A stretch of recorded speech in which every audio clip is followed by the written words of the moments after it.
Lah ini bini kemana ya, belum juga pulang. Lah kerja lama banget. Duduk dulu dah, nungguin bini. Lah, ono kayak ada bocah ngamen. Sini Tong, sini. Gila dimanggil. Lu ngamen Tong. Lah gua minta lagu mari. Lu lagu saya dipintain dulu ntar habis. Ya ora apa-apa. Bisa lagu apa lo? Lagu apa kok bisa saya mah? Lah, pinter juga ya.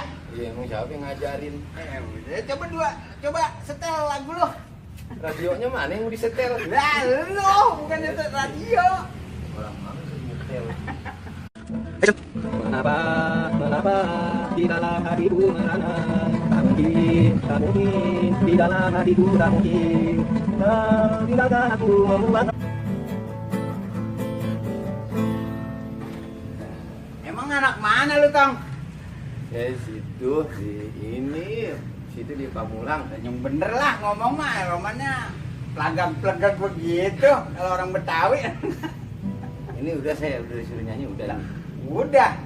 Lah kan gua mah suruh nyanyi doang. Lah emang lu mau minta duit?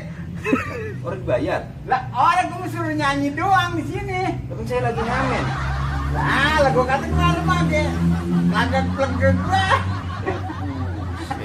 Orang ngamen kalau suruh nyanyi doang. Bagi duit mah kagak. Ya udah pergi dah. Orang di gua punya duit. Kawan orang punya duit manggil bocah ngamen. Deh. Wah, gila loh.